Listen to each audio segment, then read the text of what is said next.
Muy buenas tardes a todos. Es un gusto saludarles en pues ya nuestra sexta semana en el verano SM. Pues básicamente esta es la última sesión que tendremos del verano. Ya las clases inician en aproximadamente semana y media, ¿no? Bueno, no aproximadamente, en semana y media inician las clases el 24 de agosto, de acuerdo al calendario oficial. Seguramente algunas escuelas tendrán algunas actividades preliminares la próxima semana, preparación pues bueno, del ciclo escolar. Seguramente ahorita están todas las escuelas pues muy apuradas con el regreso a clases y tratando de adaptarnos a esta nueva realidad. Bien, pues bueno, vamos a finalizar nuestro verano SM con un tema que me parece fundamental, y me parece fundamental más ahora que vamos a iniciar estas clases en esta modalidad primariamente a distancia, ¿no? Por los métodos o los medios virtuales, como estamos teniendo este webinar. Eh, y me parece que el tema que vamos a tratar esta tarde sobre la resolución de conflictos, el cyberbullying y todo esto, pues se vuelve y se torna muy importante. Entonces, bueno, esta tarde contamos con una extraordinaria ponente, una extraordinaria especialista en el tema, con una larga trayectoria. Ahorita me voy a permitir realizar pues una breve, leerles una breve reseña que pues solamente nos da algunos pincelazos de quién es pues nuestra ponente esta tarde, nuestra extraordinaria presentadora, bueno, más que presentadora, experta en el tema. Entonces, esto que les voy a contar, pues es eso, ¿no? Una simple pincelada. La verdad es que tiene muchísima más experiencia y cuenta con una larga trayectoria pues vaya, en el mundo educativo, en el mundo académico. Bueno, no solamente en él, ya ella nos contará un poco más al respecto, también siendo terapeuta. En fin, no voy a hablar mucho más. Me permito leerles muy rápidamente esta reseña. Bueno, no había dado el nombre, aunque ustedes seguramente lo leyeron tanto la semana pasada como esta semana, hace un momento que pusimos esta primera pantalla de entrada. Pero bueno, nuestra ponente esta tarde se llama Cecilia Cuevas Navarrete. Ella cuenta con estudios profesionales en psicología educativa y realizó además una maestría en terapia familiar sistémica. Está certificada como consultor organizacional. Cuenta con una experiencia en la docencia en niveles de bachillerato, licenciatura y posgrado. Es autora de 2 libros sobre psicología para nivel bachillerato. Además, ha diseñado e implementado programas preventivos en materia de acoso escolar, violencia de género, adicciones y salud mental en ámbitos educativos. Cuenta con una experiencia de más de 25 años como psicoterapeuta en atención de problemas de adolescentes, bullying, conflictos familiares y de pareja.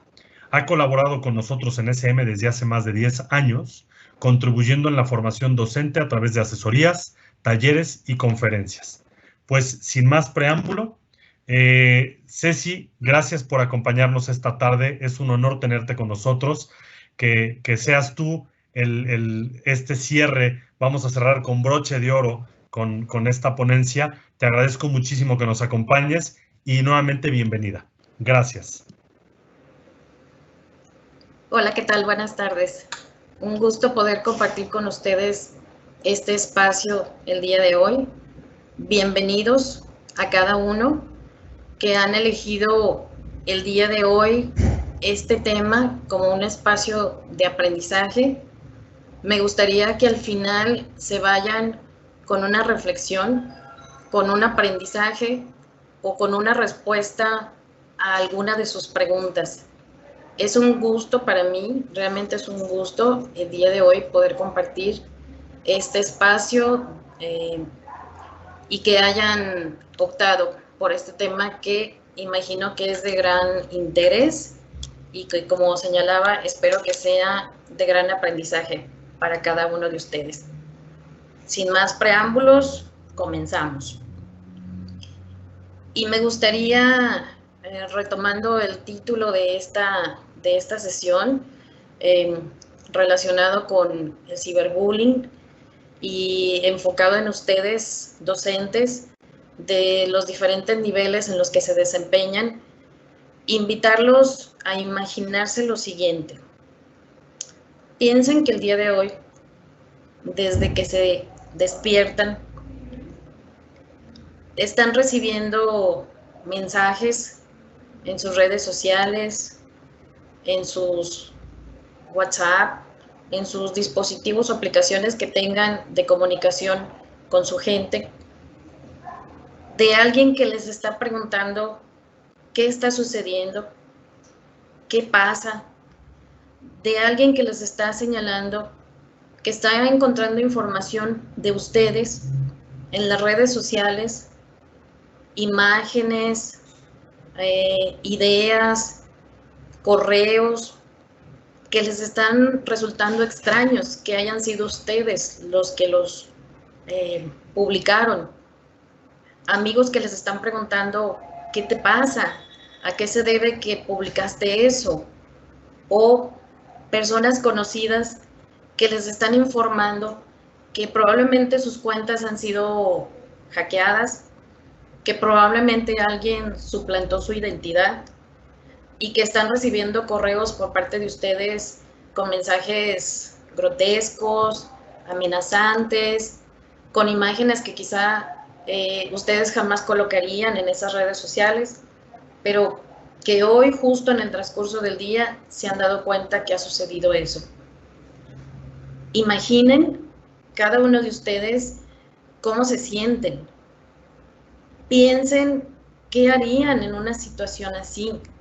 Quizá alguien de ustedes ha estado en una situación así, muy probablemente han vivido algo similar.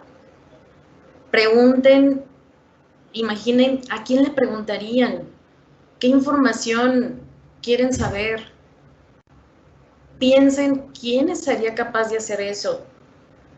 ¿Cómo aclararle a sus contactos que no fueron ustedes quienes compartieron esas imágenes, esas ideas, esas publicaciones? Y también pregúntense en quién confiarían para que les dé una orientación, les ayude a resolver esto que ustedes no esperaban, que es algo que les está sacudiendo, pero que necesitan una orientación de alguien que sepa, de alguien que les comprenda y que tenga claro que no fueron ustedes quienes hicieron esa publicación. Pues esto que ustedes están imaginando, precisamente lo viven cotidianamente sus alumnos. Niños, adolescentes, jóvenes, incluso a veces adultos, se encuentran ante esta situación, ante esta realidad que se está presentando aún más conforme hay mayor acercamiento a las redes sociales, al uso del internet, a estar detrás de un dispositivo. Esta es la realidad que algunos de sus alumnos están viviendo. Y créanme que así como ustedes quieren saber o encontrar quién les oriente para saber qué hacer al respecto, también sus alumnos se han encontrado en situaciones muy similares de querer saber qué hacer, cómo resolver o cómo enfrentar una realidad con estas características que son las que hoy, a través de este ejercicio, ustedes han imaginado. Adentrémonos al análisis de este problema y sobre todo les invito a que además de analizar, conozcamos qué hacer desde su posición, desde el rol que tienen ustedes como docentes, quizá también sean padres de familia, y entonces puedan tener mayor claridad sobre cómo actuar ante este problema. ¿Qué les parece si analizamos qué sucede en nuestro país? Porque esto es un problema a nivel internacional.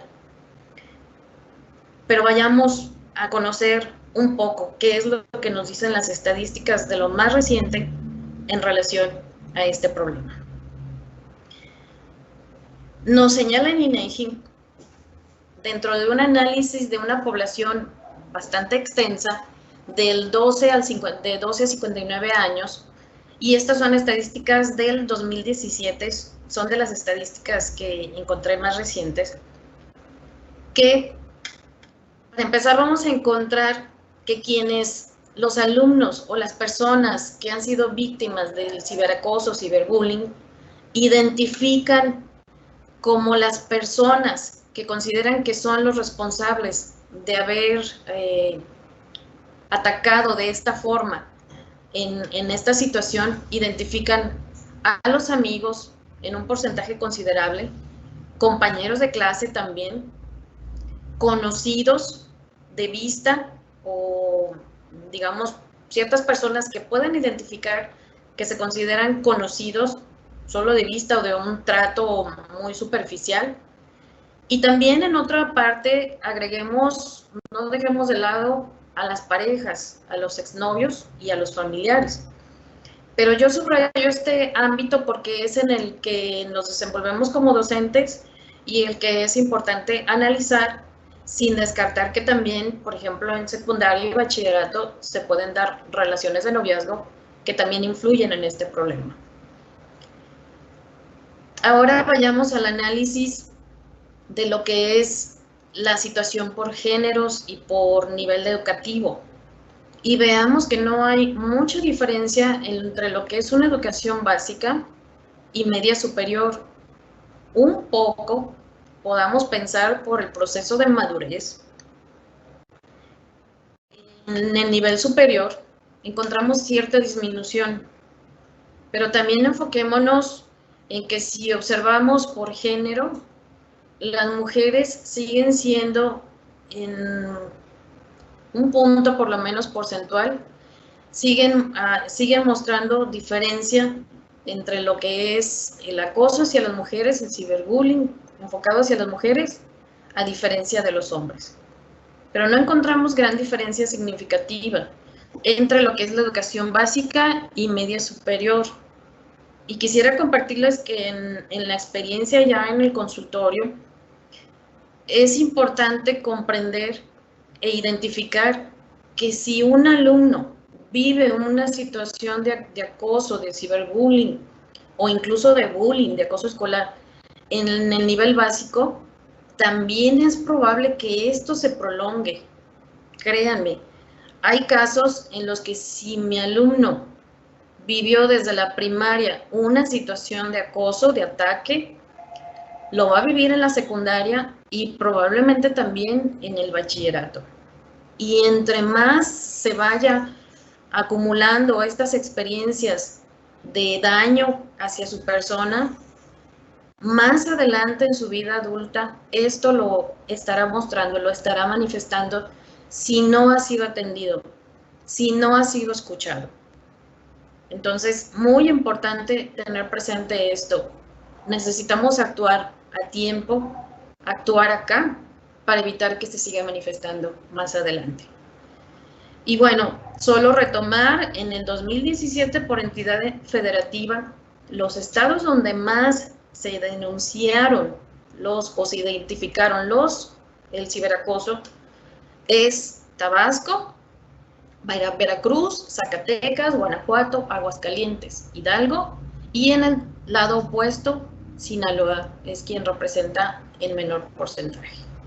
Habrá que hacer un análisis al respecto, habría que actualizar nuevamente esta información y sobre todo es necesario tomar medidas al respecto. Bien, continuando con nuestro proceso, es importante que hoy nos enfoquemos en lo que es el ciberacoso, pero necesitamos entenderlo desde diferentes vertientes, pero hoy trabajaremos o abordaremos más el ciberbullying. Pero también es importante señalar que el ciberacoso se manifiesta de otras formas y quizá alguno de ustedes ha vivido una situación así. Además del ciberbullying, tenemos el sexting, que es el uso del contenido sexual, de imágenes que a veces se comparten con personas de confianza, que después se utilizan para extorsionar, chantajear, publicar, divulgar, etcétera, etcétera.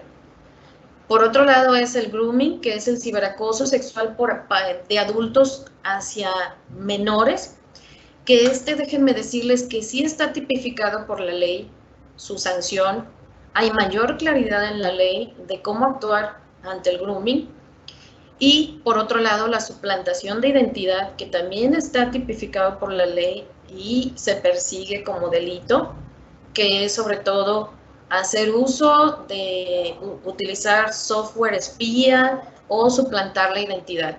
Es decir, personas que crean páginas con imágenes de alguien y que las presentan como si fuera la página oficial o la página real de esa persona, sin descartar que también en el ciberbullying, en el ciberacoso escolar, hay niños, jóvenes, adolescentes que llegan también a suplantar identidad de sus compañeros para, de alguna manera, exponerlos en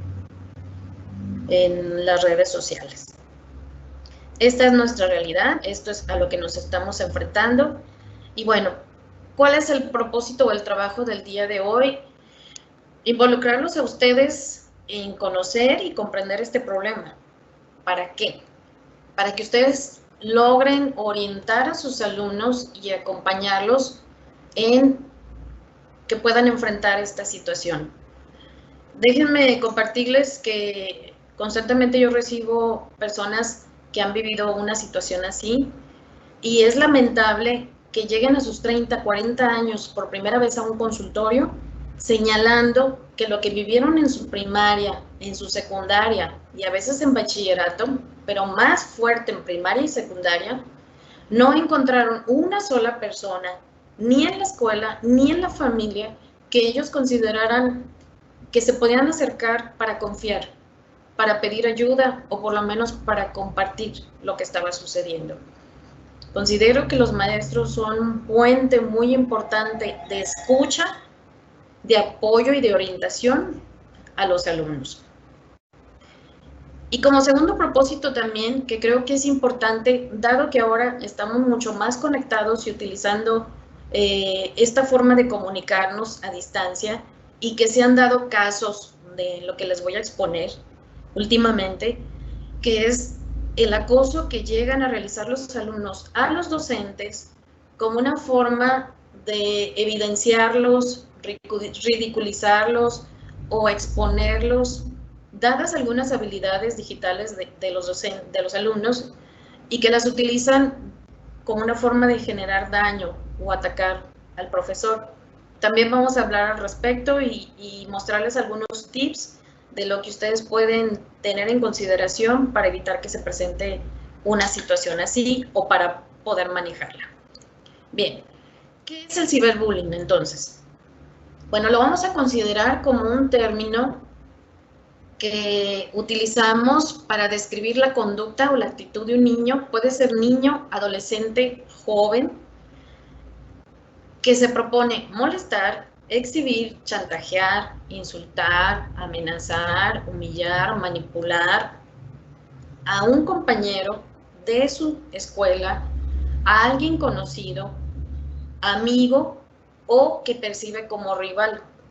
Esto cuando hablamos de rivalidad se da mucho, sobre todo en las secundarias, cuando hay el proceso de noviazgo y que alguien percibe a otra persona como su rival y busca la forma a través del anonimato de atacarlo. ¿Qué se utiliza? Pues el uso del internet, de las redes sociales, de cualquier dispositivo de comunicación, consideremos teléfonos, celulares, tablets, laptops, PCs, etcétera. Pero también es importante para poder diagnosticar y considerar que esto se manifieste de manera reiterada. Es decir, si hay situaciones en las que se presenta en una ocasión únicamente, no vamos a justificarlo, se tiene que atender, pero en el caso para considerar y diagnosticar ciberbullying, tiene que ser de manera reiterada. Es decir, que el acosador se enfoca en generar daño continuo en la víctima. ¿Y quién es el acosador?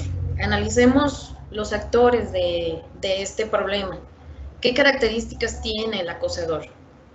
En lo que encontramos es que identificamos a niños, adolescentes, con poca supervisión por parte de los padres, que tienen muy buen manejo del uso de las tecnologías de la información, de los dispositivos electrónicos, que tienen facilidad al acceso a diversos dispositivos, como puede ser la computadora o el celular. Al igual que el bullying, que es en algunos casos similar al ciberbullying, este acosador vamos a considerarlo como alguien que muy probablemente va a vivir conflictos familiares o personales, y además también nos va a mostrar un deterioro en su salud mental. En un momento más vamos a abordar este concepto y por eso lo resalto más. La salud mental juega un papel muy importante en prevenir este problema. Necesitamos enfocarnos mucho más en la atención de la salud mental.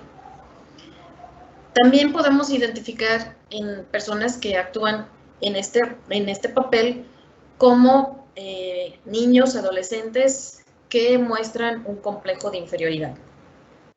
Analicemos un poco más a qué me refiero. Al acosador se le puede describir como un depredador moral. Y este depredador, ¿de dónde surge esta actitud, esta conducta? De conflictos realmente internos, sentimientos de inadaptación o, aquí pongo entre paréntesis, rasgos de personalidad. En un niño y en un adolescente no podemos diagnosticar trastorno de personalidad, pero sí podemos diagnosticar rasgos de personalidad que pueden derivar más adelante de adulto en un trastorno. Y estos rasgos de los trastornos que identificamos más pueden ser rasgos de tipo narcisista, rasgos de tipo el trastorno límite o rasgos del trastorno antisocial. ¿Qué sucede en su estructura psicológica en el acosador? Vamos a trabajar con el tema de su autoestima. Muy probablemente el acosador no cuenta, carece de un espacio en el que pueda abordar sus conflictos y entonces cuente con elementos para desarrollar, para el desarrollo de un yo sano, ¿sí? Un yo sano es esa estructura que me permite sentirme fuerte, estable. Es a lo que regularmente le llamamos autoestima, pero que tiene su complejidad. Este acosador va a percibir en alguien que le incomoda, va a percibir en alguien más que le amenaza, lo va a percibir como vulnerable y entonces va a percibir como su presa. Dada esta estructura no muy formada, dado estos conflictos internos no atendidos y no resueltos, y entonces va a buscar la manera de atacar a su víctima, ¿sí? Es decir, hay una complejidad. Y ustedes se preguntarán, oye, pero es que de niño y adolescente ya con estos conflictos, sí. ¿Qué es lo que influye en ellos? Las condiciones que podamos crear para el desarrollo de su salud mental. Es muy importante, insisto, enfatizar y sensibilizarnos en que lo que construyamos como salud mental en las personas que estamos formando va a influir, ¿sí?, en los resultados que más adelante puedan aportar a la sociedad. ¿Y qué es? ¿Cómo se construye? ¿Cómo se construye la salud mental? Bueno, yo quiero ejemplificárselos como la construcción de un camino, una autopista, una carretera. ¿Qué necesitamos para construir una salud mental? Un diseño. ¿Quiénes somos los actores en ese diseño? Padres de familia, maestros, familias extensas, gente que influye en el desarrollo de un pequeño. Desde ahí es preguntarnos qué diseño, qué quiero para esta persona en formación, cómo quiero que sea su camino, qué estructura pretendo, qué solidez. Cuando hablamos del yo, es preguntarnos qué solidez, qué características de ese camino me interesa que cuenten con esa solidez necesaria para que pueda soportar todo lo que pase por su camino. Y un camino también tiene límites. Es decir, es poder entender qué es lo que sí puedo hacer y qué es lo que no puedo hacer, hasta dónde llegan mis límites. Es muy, muy importante. También un camino necesita, pues como decíamos, tiene actores. Y esos actores somos todas las personas que influimos en un pequeño en su formación. La comunicación es básica, importante, indispensable la comunicación. La comunicación nos permite entonces poder construir un camino acorde a como lo entendemos, a como ya nos pusimos de acuerdo que queremos ese camino. Las condiciones y los elementos que queremos, los materiales que queremos, con los que queremos construir ese camino. Con qué solidez, con qué actitudes, con qué valores, con qué formación vamos a construir ese camino. La retroalimentación en esta comunicación juega un papel muy importante y el reconocimiento en este abonarle a la salud mental, el reconocer a la persona, el reconocer esta construcción que estoy haciendo de ella es indispensable. ¿Y a qué me refiero con reconocer? Todos necesitamos de alguien que nos haga saber que existimos. Todos necesitamos de alguien que nos escuche, que nos comprenda, que nos haga saber que están para nosotros. Eso es muy, muy importante en el desarrollo de la salud mental. Hay gente que llega al consultorio y ante la pregunta de qué quieres lograr aquí al venir, la respuesta es, solo quiero que me escuches, quiero que me reconozcas. Entonces, un elemento muy importante. Por otro lado, hablando de salud mental, necesitamos evaluar los resultados. Es decir, ¿qué características estamos observando en esta persona en formación? ¿Qué resultado nos está arrojando? ¿Hay algunas áreas que necesitamos atender? ¿Nos están mostrando señales de que necesita ayuda? Es importante que estemos en esa observación y evaluación de resultados. Y por último, el mantenimiento. Nuestra salud mental no queda estable o estática por siempre. No es un camino que ya se hizo y jamás se va a volver a atender o a tocar. Los caminos necesitan mantenimiento.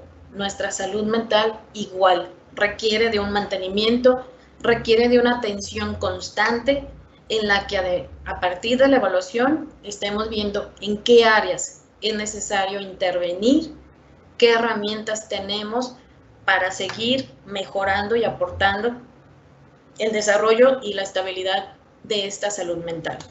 Entonces, como verán, es un proceso que comienza desde los primeros años de vida y no se termina la atención de la salud mental. Entonces, ahora de esta manera podemos entender mejor qué sucede con el acosador y por qué la importancia de cuidar su salud mental. ¿De acuerdo? ¿Qué ocurre con la víctima?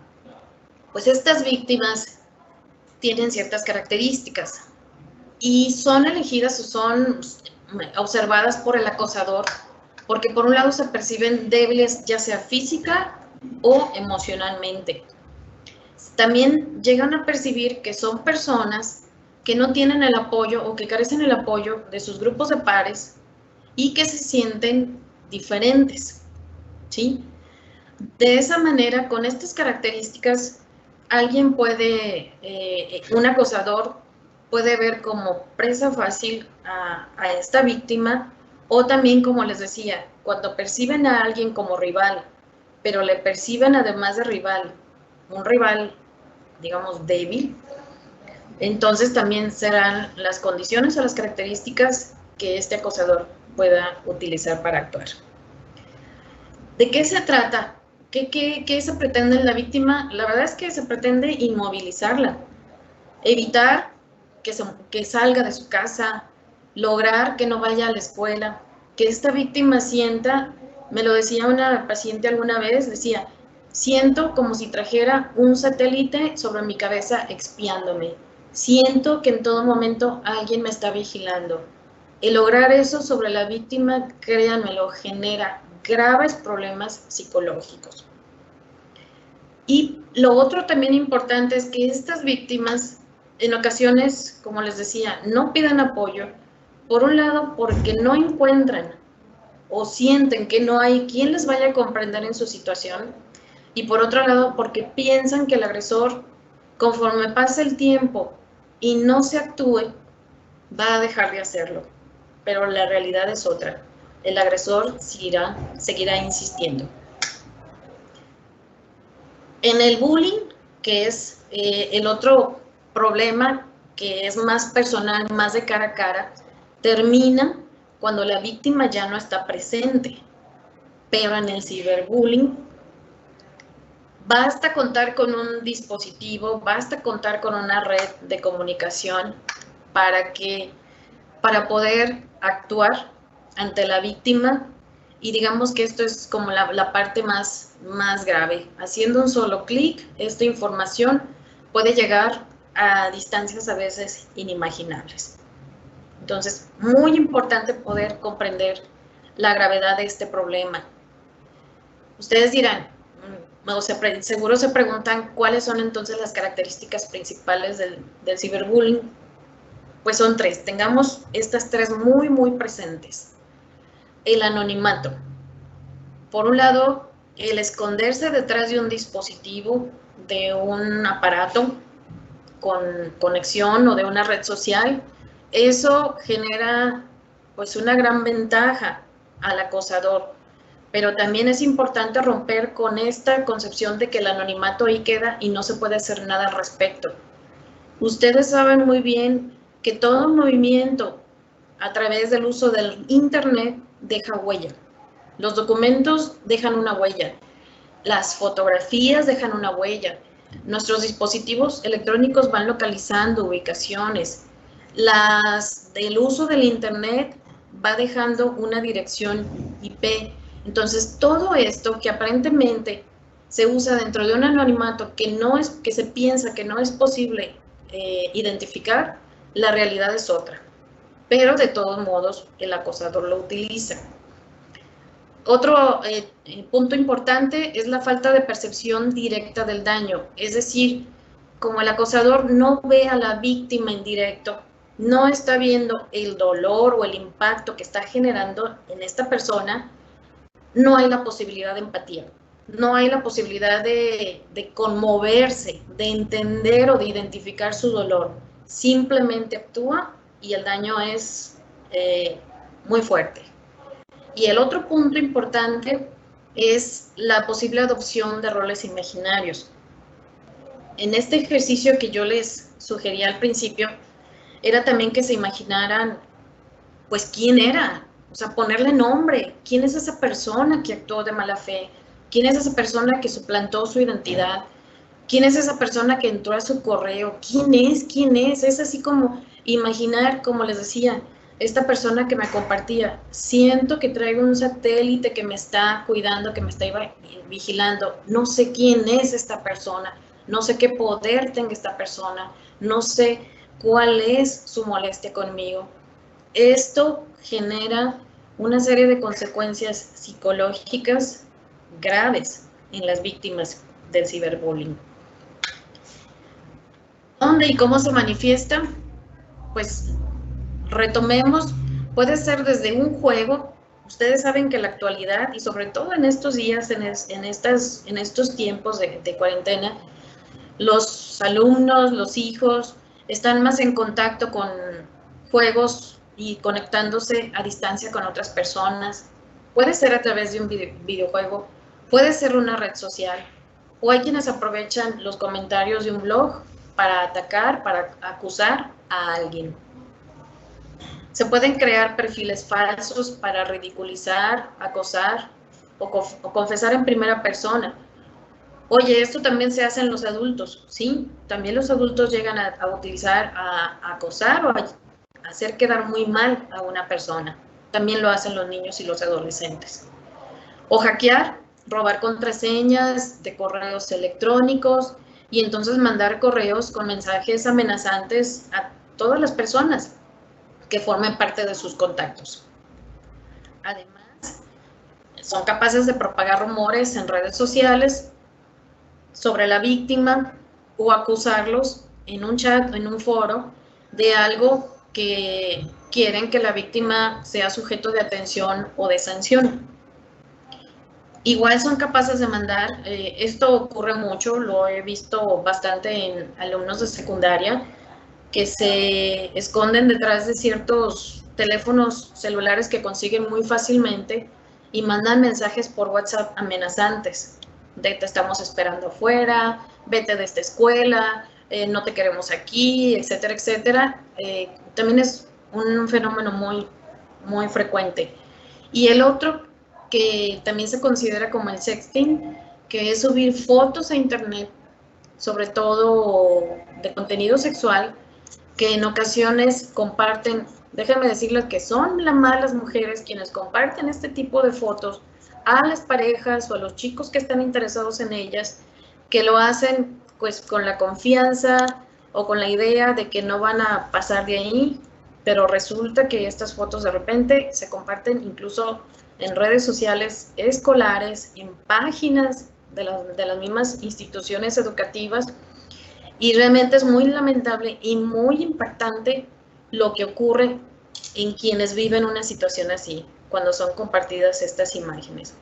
Aquí habrá que trabajar más con los adolescentes, con las mujeres adolescentes, sobre todos los riesgos que hay de compartir estas imágenes. Oye, y entonces como maestro, ¿qué puedo identificar o cómo puedo identificar a alguien que está viviendo una situación así? Pues lo importante para empezar es la observación.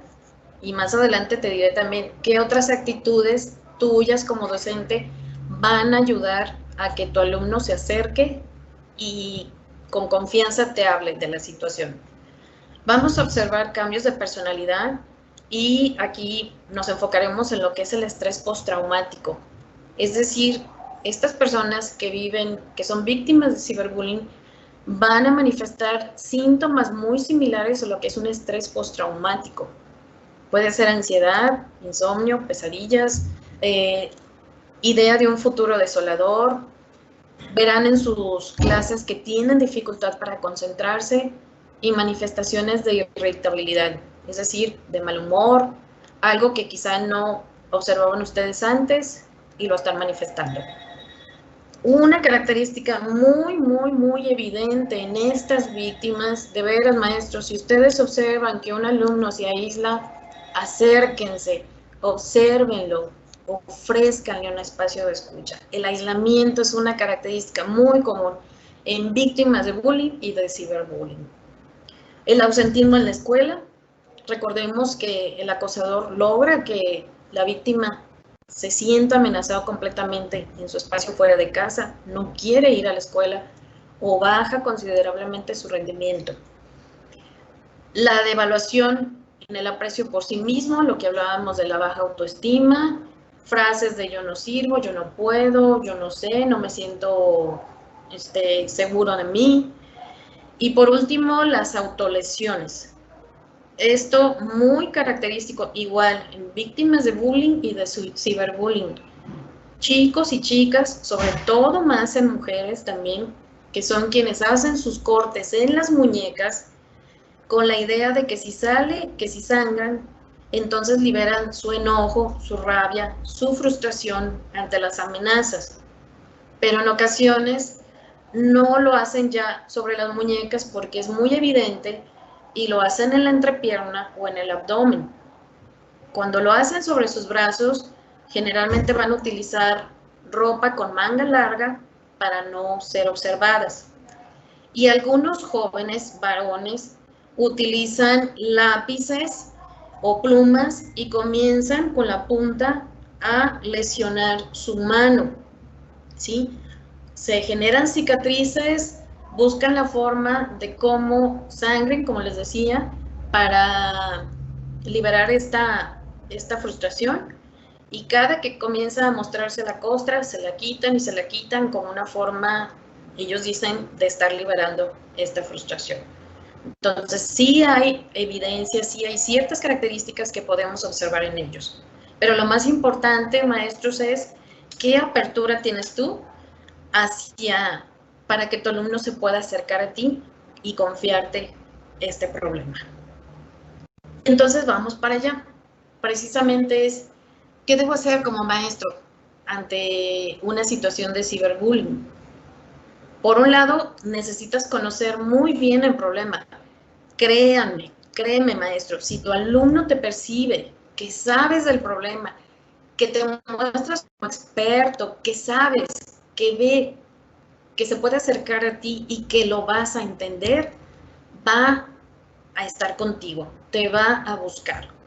Muchos de, como les decía, de los casos que recibo en consultorio son de personas que en sus etapas escolares no encontraron o no percibieron en sus maestros esa capacidad de ayudarlos con su problema. Necesitas capacitarte, necesitas desarrollar básico, indispensable, la habilidad de escuchar sin juzgar. Todos buscamos un espacio, a veces pagamos por ese espacio para que alguien nos escuche y no nos juzgue. ¿Sí? Solo necesitamos ser escuchados y la empatía juega un papel muy importante para que realmente lleguemos a sentirnos escuchados. Si tú empatizas con tu alumno, te imaginas en su situación, en la realidad que está viviendo, créemelo, habrás hecho un gran trabajo, aunque hayas llegado hasta ahí, solo escucharlo sin juzgar. Para ello necesitas entender que este problema es serio, que no se puede minimizar, no se puede normalizar. Ya basta de decir que estas son cosas de chiquillos, que esto siempre ha existido, que todos sobrevivimos a este tipo de situaciones. Basta de esos discursos. No le ayudamos a nadie con este tipo de actitudes. Nuestros alumnos bajo ese precepto no se van a acercar a nosotros. ¿De acuerdo? Es importante orientarlos. Ahorita vamos a ver qué orientación les pueden dar a ustedes. Son orientaciones breves, concretas. No tienen que ser psicoterapeutas, no tienen que tener maestrías y doctorados en bullying. Es simplemente el alumno quiere decirles, maestro, tengo un problema, escúchame y dime qué puedo hacer. Y también es importante que participen ustedes en el diseño de protocolos de atención y de intervención en la escuela, en los colegios, sobre este problema, que se reconozca y que se atienda. No está de más, y quienes participaron en el webinar anterior de la semana pasada, el trabajar con nuestros alumnos que somos ciudadanos digitales en el momento en que nos comunicamos y más ahora que vamos a aprender a distancia y vamos a compartir espacios de aprendizaje a distancia. Y que como ciudadanos digitales, desde niños, tenemos una gran responsabilidad en compartir estos espacios de aprendizaje, que no solo es entrar y conectarnos, que desde que nos conectamos estamos interactuando y debemos hacerlo de manera responsable y respetuosa con nuestro profesor y con nuestros compañeros. Muy importante sensibilizarnos. El ciudadano digital tiene derechos y obligaciones. ¿Qué hacer? ¿Cómo orientar a tu alumno? En caso de ciberbullying, tienes que invitarlo a que platique. Por un lado, que hable de la situación que está viviendo, tanto contigo, maestro, como con sus padres y con otras personas de confianza. También invitarlo a que no responda a las provocaciones, que si recibe un mensaje de WhatsApp, que si recibe un Messenger, que si recibe una opinión en Instagram, pedirle que no responda, sugerirle que no responda a esas provocaciones, pero sí que guarde la evidencia, que tome capturas de pantalla de la evidencia de lo que está recibiendo, porque más adelante es útil, y que haga un reporte. Muchos de estos sitios de redes sociales cuentan con espacios en los que ustedes pueden hacer reportes, reportar publicaciones, imágenes, contenido que ustedes consideran que no es bueno, y entonces cada sitio hace su revisión. Es importante orientar a nuestro alumno de que puede hacer el reporte. En un momento más les muestro que hay sitios enfocados en ello. Y bloquear a las personas que están afectando, que están influyendo a los acosadores. Es importante bloquearlos. Hay algunos sitios, hay algunos lugares, correos electrónicos, teléfonos en Ciudad de México, por ejemplo, en los que se puede hacer la denuncia. Hay diferentes lugares en nuestro país en los que podemos hacer la denuncia o el alumno puede hacer la denuncia a la policía cibernética. Para eso es que se pide que guarden la evidencia que se tenga e insisto, a veces la víctima piensa o percibe que no tiene solución su problema. Como les decía, en realidad es que no es tan anónimo el uso de las redes sociales, el uso del internet no es tan anónimo. Vamos dejando huella, ¿sí? Muchos de ustedes saben que van dejando huella a través de ciertas aplicaciones, ¿sí? Si entran a Google Maps, les va, si traen su ubicación activada, les va mostrando exactamente dónde han estado por mucho tiempo. La persona que desde que abre una computadora y se conecta a una red de internet, desde ahí va dejando huella de dónde quedó su conexión. La policía cibernética se encarga de todo ello. Claro, también importante señalar, nuestra víctima necesita ayuda, nuestra víctima necesita atención. Es importante sugerirle que pida el apoyo a personas expertas en estas áreas que sepan comprenderle, orientarle y ayudarlo a superar esta situación. Trabajar con una persona que ha vivido con características de estrés postraumático, créanmelo, requiere de mucho trabajo.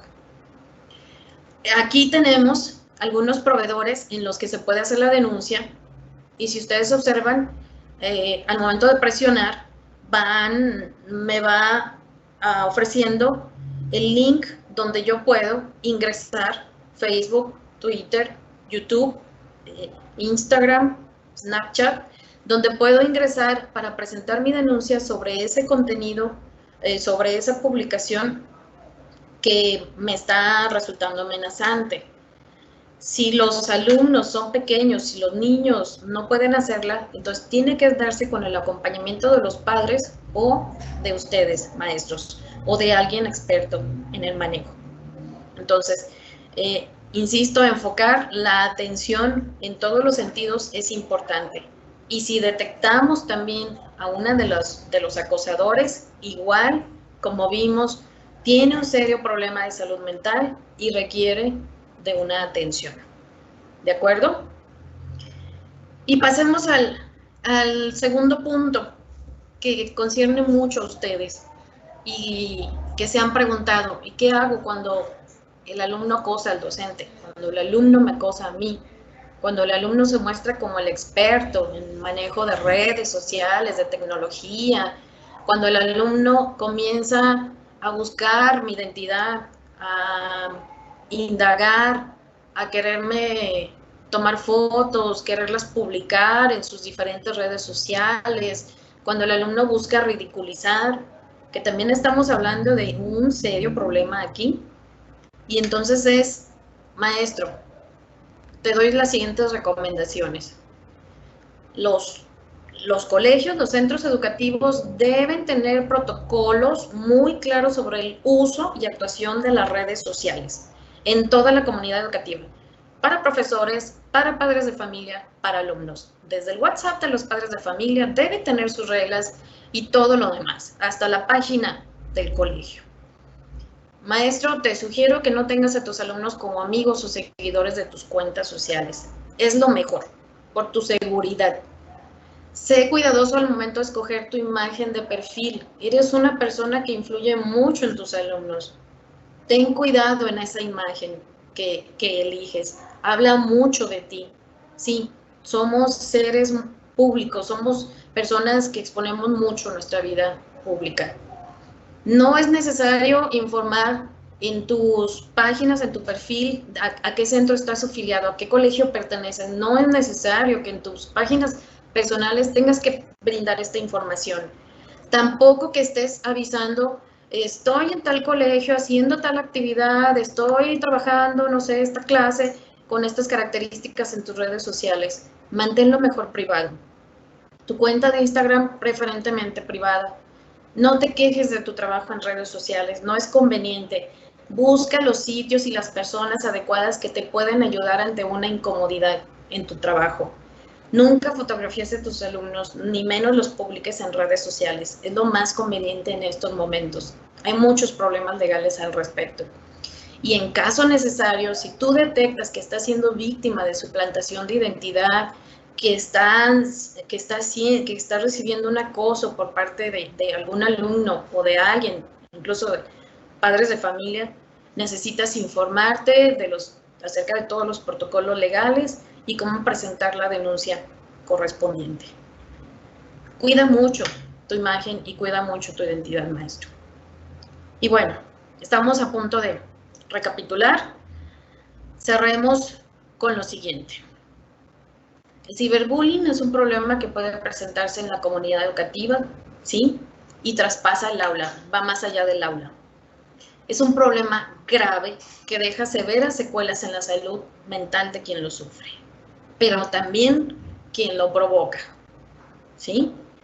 Requiere de una intervención organizacional y profesional. No podemos seguir minimizando este problema, por favor. Y los docentes deben tener a su disposición apoyos por parte de la comunidad educativa, de la institución educativa, que les oriente legalmente y sepan y que les brinde también atención para que les brinde apoyo para la atención de su salud mental al docente en caso de ser víctimas de acoso por parte de sus alumnos y que reciban ustedes el acompañamiento necesario.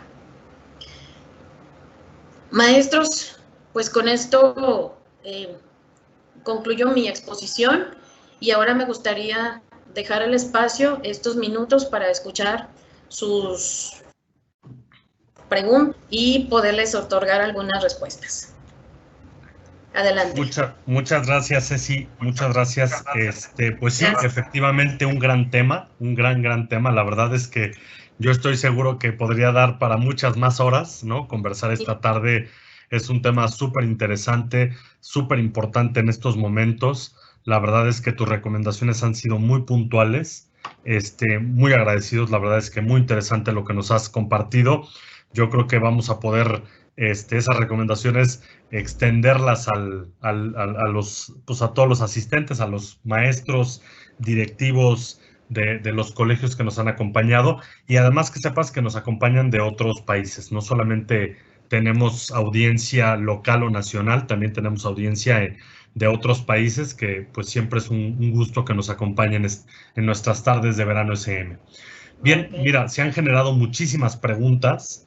La verdad es que voy a tratar de sintetizar lo mejor posible para que me ayudes respondiendo algunas de en una pregunta, 2 o 3 preguntas, porque se han generado muchísimas. Y después, en algún momento, pues te compartiremos, si es que quedan algunas por responder, para que nos apoyes y nosotros las podamos compartir. Entonces, claro, voy a empezar. Dice la primera pregunta. Como profesor, ¿cómo puedo saber hasta dónde está mi función de apoyo con un alumno que tiene este tipo de problemas? Ok, muy bien. Como profesor, escúchalo. Si tu alumno te ha elegido o tú identificas en tu alumno algunos signos de este problema y confía en ti y habla acerca de ello, escúchalo. Y si ya la escuela diseñó todo un protocolo, debe haber actores a los que sea necesario canalizar a este alumno para que le den seguimiento y su atención oportuna. Muy bien, muchas gracias. Siguiente pregunta dice, ¿qué puedo hacer o cómo lograr el apoyo de los padres si mi alumno tiene este problema y en casa existe la familia disfuncional y o rota con poca atención al niño o niña? Ok, en ese caso necesitamos intervenir hasta donde sean nuestras posibilidades. En ocasiones, una buena entrevista de sensibilización con la familia genera muy buenos resultados, y en otras ocasiones, si la familia no va a contribuir, créanmelo, el hecho de que la escuela haga algo, que sea un espacio de escucha. Ayer me lo decía una paciente, vine aquí contigo solo porque quiero que me escuches. Mi familia es un caos y no van a venir, pero si tú me escuchas, yo me podré sentir mejor. hagan algo, den un paso. Es posible. Si la familia logra sensibilizarse, podemos hacer un gran trabajo, pero si no, lo que ustedes hagan como colegio, como escuela, también es muy importante. Muchas gracias, Ceci. Vamos con Sí. la siguiente pregunta, muy interesante. Dice, ¿en qué documentos legales la escuela puede orientarse para tomar decisiones con los alumnos infractores y poder crear un protocolo en torno a estas problemáticas? Ok. La SEP tiene algunos protocolos, sobre todo el desarrollo ha sido más enfocado en el bullying. Hay un manual sobre violencia escolar, sobre acoso escolar y acoso sexual, ¿sí? Sobre ese protocolo pueden orientarse, pero sí es importante señalar también que cada estado ha pretendido legislar, pero hasta el día de hoy, maestros, existe una realidad. Todavía el ciberbullying no se tipifica como un delito. Nuevo León es el que más se ha acercado a pretender sancionarlo. Se tipifica más o se enfoca más en que el delito se cometa de un adulto a un menor. Es decir, si el ciberbullying ustedes detectan que es un mayor de edad quien lo realiza hacia un menor, ahí se persigue como delito, pero aún tenemos un vacío legal para sancionar cuando se da entre menores de edad y pares. Muchas gracias. Sí. Siguiente pregunta. ¿Qué sucede si el acosador son los padres? ¿Cómo puedo ayudar a mi alumno? Si me quiero pensar que si el acosador es el papá en relación a un alumno que no forma parte de esa familia. Mira, yo creo que más bien tiene que ver con que el papá es quien abusa de Ok, su hijo. ok, ¿Cómo ayudar ok. a este pequeño? Ok, en esos casos también existen protocolos y lineamientos. Si percibimos que en una familia los papás están generando violencia, es que esto entra en el terreno de la violencia intrafamiliar, además de dar atención, contención y apoyo emocional a mi alumno, también existe la posibilidad de hacer una denuncia a las instancias, por ejemplo, al DIF, ¿sí? En la que se puede incluso hacer una denuncia anónima o una denuncia presencial. El DIF actúa haciendo la investigación necesaria para sancionar a estos papás que puedan estar ejerciendo este tipo de violencia hacia el alumno. Muchas gracias. La Sí. siguiente pregunta dice, ¿cuáles son las características o cómo podemos darnos cuenta que nuestros alumnos están sufriendo bullying? Una principal, maestros, créanmelo, es muy evidente, es muy observable, es el aislamiento. El alumno, he tenido historias de pacientes que son alumnos de secundaria que me dicen, yo en el recreo prefiero quedarme en el salón de clases, o en el recreo yo me quedo con el conserje, o en el recreo me quedo platicando con un profesor, pero evitan la convivencia.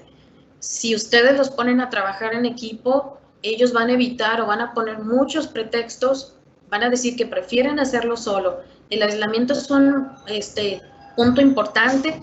Y el otro, si ustedes llegan a observar más allá, como les decía, es el tema del cutting, los cortes que se hacen en las muñecas y la irritabilidad también, que de repente tienen como ataques de ira, de desesperación ante algo que no han podido expresar o dialogar.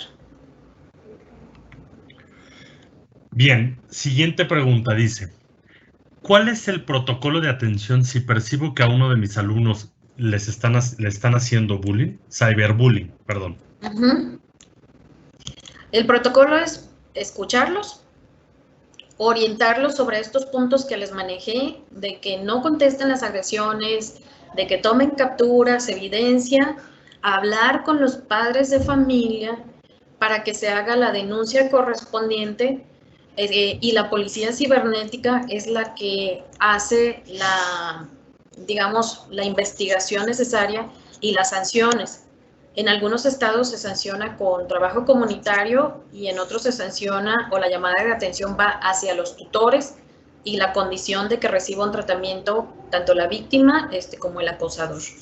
Pero el protocolo es acompáñalo, oriéntalo derívalo si en tu institución educativa hay alguien que ya ha sido asignado para el manejo de esto, es quien con los padres de familia deben hacer la denuncia correspondiente y también debe recibir la atención psicológica necesaria para su superación de este problema. Muchas gracias, Ceci. Siguiente pregunta dice, ¿cómo podemos promover el desarrollo de habilidades sociales a través de las clases virtuales en niños de preescolar y primaria? Creo que las primeras habilidades con las que nos podemos enfocar, por ejemplo, en preescolar los niños nos ofrecen la gran posibilidad de desarrollar en ellos una gran empatía. Son niños muy solidarios, los de preescolar. Hay un gran cambio cuando pasan de preescolar a primaria. Con ellos podemos, con que desarrollemos la habilidad de empatía y la habilidad del manejo de emociones enfocada en que conozcan y reconozcan sus emociones, con eso ya damos un gran paso.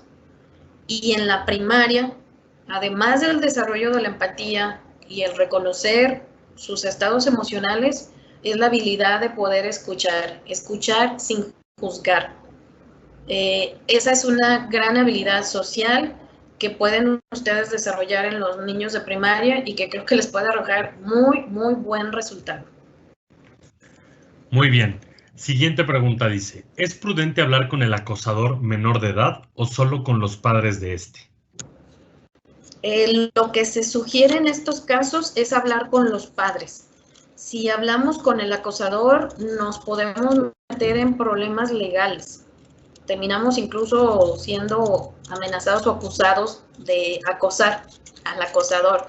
Entonces, en este caso, se tiene que hablar con los adultos, se tiene que señalar que esto es un problema serio, grave, que requiere de una atención y no es nada más, vayan a atención, necesitamos evidencia de que esa persona está recibiendo atención y todo el seguimiento hasta que se le otorgue su alta respectiva. Muy bien, muchas gracias. Dice, ¿qué estrategias podemos realizar con los padres de familia y alumnos en una escuela donde se ha llegado a querer suicidar un alumno o alumna? Muy importante trabajar con la empatía. Podemos hacer algunos talleres, claro, por separado, con adultos y con niños, en los que puedan ellos imaginarse en una situación, así como un ejercicio como el que yo les hice al principio, de que imaginen una situación que ustedes vivan, que la profundicen y que vayan identificando todo lo que experimentarían al enfrentar esa situación y que después, como una forma de empatizar con la realidad que quizá vivió el alumno que se haya suicidado, necesitamos el desarrollo de esa empatía y también el que sepan que en todo momento, ante una situación así, siempre habrá alguien que les puede escuchar y que cuando estén ante un problema con estas características, tiene solución. Jamás dejemos que piensen que el túnel está cerrado. Tenemos que dejar aunque tengan una visión de túnel, que sepan que al final hay una luz y hay una esperanza, que esto se pueda resolver. Muy bien. Siguiente pregunta dice, ¿cómo ayudar a un pequeño de preescolar con problemas severos de conducta? O sea, que se vuelva agresor. Bueno, si estamos hablando de un niño de preescolar y ya tiene este tipo de manifestaciones de conducta, primero hay que canalizarlo a hacer un muy buen diagnóstico. Algunos niños traen algunos problemas neurológicos que comienzan a manifestarse en el preescolar y al no hacer un buen diagnóstico y solo pensar que tienen mal comportamiento, perdemos la oportunidad de una atención oportuna, ¿sí? Pero también necesitamos hacer un análisis de la realidad familiar, porque en muchas ocasiones, ayer yo lo veía con un pequeñito que me trajeron de 8 años, la mamá trae un discurso de buena conducta y el papá trae un discurso del niño que tiene que ser machín, del niño que no tiene que llorar, del niño que tiene que ser violento con las niñas, ¿sí? Y desde este referente, el niño se está mostrando como la expectativa del papá. Entonces, tenemos que hacer, insisto, un muy buen diagnóstico, tanto familiar como en algunos casos neuropsicológico, para poder entender qué está sucediendo con este niño. Muchas gracias. Sí. Siguiente pregunta dice, ¿cómo podemos apoyar a nuestros alumnos en esta nueva modalidad de trabajo, ya que lo podemos identificar más fácilmente en la escuela que por este medio?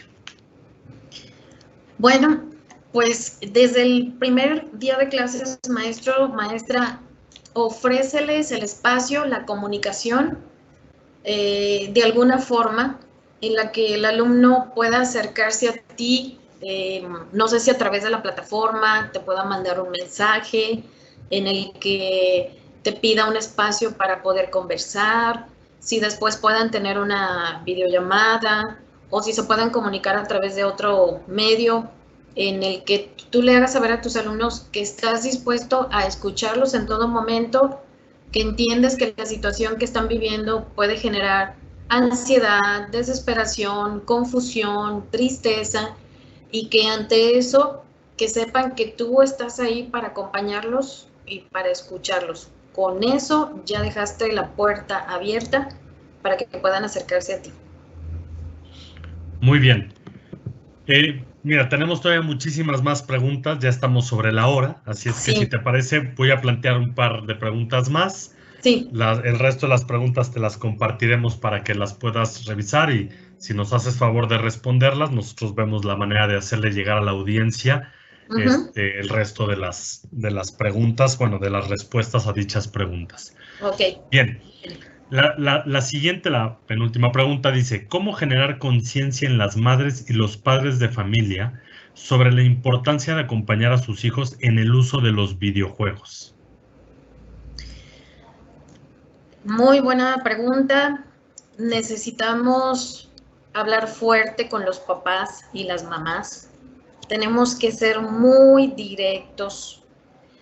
Tenemos que invitarlos a algún proceso de reflexión en el que ellos vean los riesgos de dejar a los niños y a los adolescentes en el uso diario de estos dispositivos electrónicos, sin límites, sin supervisión. A mí me gustaría a veces compartirles videos de los estados de ansiedad de mis pacientes, de cómo han entrado en estados de ansiedad adolescentes de 14 años, niños de 10 años, cómo se han puesto en este tiempo muy agresivos, al momento que a medianoche o pasado la medianoche se les pide que ya le pongan un alto al celular o al Xbox, a todos estos tipos de aparatos, cómo evidencian una crisis grave, e incluso algunos de estos niños y adolescentes han requerido medicación, dado el nivel de adicción y dependencia, porque ya está considerado así. Los papás tienen que entender que si no ponen límites, van a tener un hijo adicto a los videojuegos. Tenemos que hablar con mucha claridad. Muchas gracias. Vamos con la última pregunta. Dice, ¿cómo puedo ayudar a un alumno que provoca el mismo que lo bulen? Hay que escucharlo y proponerle que participe en un espacio de atención psicológica. Con este alumno hay que trabajar con su yo, con su autoestima, hay que ayudarlo a que se reconozca en sus fortalezas, a que reconozca su dignidad como persona, a que vea que si sigue jugando este rol va a ser víctima ahorita de niño, pero de adolescente y de adulto también, de personas tiranas y acosadores, y que es mejor prevenir desde ahora que lamentar más adelante. Entonces hay que invitarlo y sugerirle, las escuelas deben tener sus redes de profesionistas de apoyo o sus mismos terapeutas internos a quienes se les puede canalizar. Muchísimas gracias, Ceci. Nuevamente, muchas gracias por acompañarnos esta tarde. Encantadísimos de haberte tenido durante poco más de una hora 10 minutos con nosotros en este Verano SM. Que sepas que tuvimos a más de 1000 personas conectadas de audiencia. La verdad es que ha sido un tema, híjole, que creo que daría para muchas más horas de conversación. No te digo la cantidad de preguntas que todavía tengo en frente de mí, porque realmente nos podríamos llevar aquí toda la tarde, pero muy fácilmente, ¿no? Te agradezco muchísimo, te agradezco que seas parte de SM, no digo que formes parte porque ya lo eras desde hace muchos años. Te agradezco mucho que sigas participando y acompañando SM en este proceso que estamos, pues, en el que estamos todos inmiscuidos, ¿no? Todo este proceso de la pandemia y bueno, las dificultades que esto conllevan a nivel social, a nivel cultural, por supuesto a nivel educativo. Entonces, agradecerte mucho el que hayas participado, recordarle a la audiencia que en sus pantallas ahora mismo les está apareciendo el código QR, así como el vínculo para que se registren y podamos enviarles su constancia de participación. Gracias por haber sido parte de este verano SM, a todos los que nos han acompañado y nos han seguido durante 6 semanas consecutivas. Ceci, nuevamente muchísimas gracias por esta tarde, por formar parte de SM, por acompañarnos y sobre todo por orientarnos en un tema tan crítico que lleva muchos años en boga, lamentablemente, ¿no? No lo digo como algo de lo que nos podamos sentir orgullosos, evidentemente, pero lleva muchos años muy latente y ahora, pues bueno, ahora a través de los medios digitales. Entonces, tus orientaciones, tus sugerencias, todo lo que nos has contado esta tarde, pues ha sido muy valioso.